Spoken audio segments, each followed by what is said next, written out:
xantu maxay tahay markaasuu ugu jawaabay dikraka akhaaka bimaa yakrah waa walaalka oo aad ku sheegto wuxuu karahsanaayo walaalka oo aad ku dhahda hadal uu nacaayo waa walaalka inaad ku dhahdo wax qaab daran saa darteed waa walaalka oo aad ku sheegto waxaan daayiq markaa u ahayn iyo wax markaa uu nacaayo saxaabadu waxay dhaheen rasuulkii allow waxa aan walaalkay ama walaashay ku sheegayo hadday ku sugan yihiin ka waran rasuulku wuxuu yidhi waad xamatay sala allahu calayhi wasalam haddaysan ku sugnayn ka waran waad ku been abuuratay waa buhtaan waa been abuurad buu yidhi nebiga sala allahu calayhi wasalam sidaa darteed waxay ku sugan yihiin iyo waxaysan ku sugnayn waan isugu darnay buhtaan iyo ifki iyo been abuurad ayaa loo kordhiyey war shaqada waxaan maanta shaqo ka dhigana aan iska dayna walaalayaal war dadka islaamkaa da'biya caade ay leeyihiin ma aha xanta war wax lagu yaqaana gabar muxajabaa ma aha war wiil ahludiina waxaan lagu yaqaanaa ma aha war dadka ixtiraam iyo qiimay naga mudan yihiin war muslimiinta inay isu duceeyaan ayaa la amray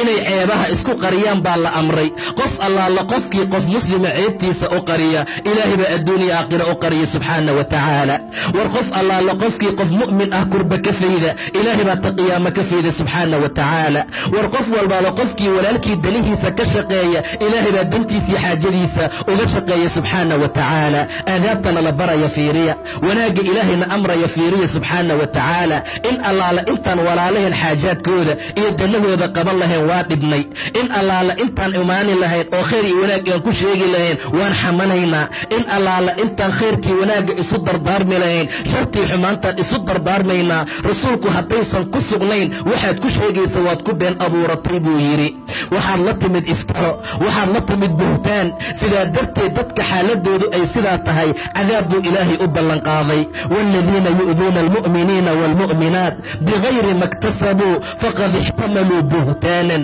wa ifman mubiinan been abuurad bay xambaarteen buu yidhi ilaahay waxay ambaarteen oo ay qaateen been abuurad iyo dembi cadiim ah war dadkii muslimiinta how dadaala war khayrka iyo wanaagga badiya ilaahayna in badan ka caabuda oo khayrkii wanaagga ku dadaala rasuulka abaadar ayuu la hadlay markaasuu yaa abaadar iyaaka waalghiiba xantaan kaaga digaya waxyaabo fara badan baa la amray waxaa ka mid ahaa ghiibada inuu iska ilaaliyo waayo way ka adag tahay zinada way ka dembi adag tahay sababtu waxay tahay buu yidhi nebiga axadka marka uu zinaysto uu rabbi u tooba keeno ilaahay toobada wuu ka aqbali oo cid kaloo dembi dhaaf uu weydiisanayaa ma laha amaa xantu waxay u baahan tahay marka ilaahay cafis la weydiista ka gadaal qofkii la xantay in loo tago waxaad kala kulmi doontid ma ogid war dadka mu'miniinta icraafkooda iyo sharaftooda daaya war luxuumtaan dadkee la cunaya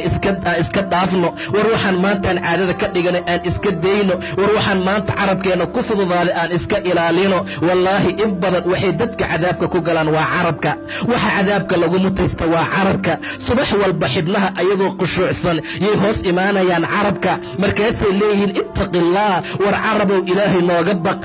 adigaan ku nahay haddaad toosnaato waa toosnaanaynaa haddaad qalloocata waa qalloocnaanaynaa carabka dhibaato badan oo ba'an buu dadka ku hayaa war waa idinkala digayaa adi iyo xan war xan meel lagu haayo ha u dhowaanin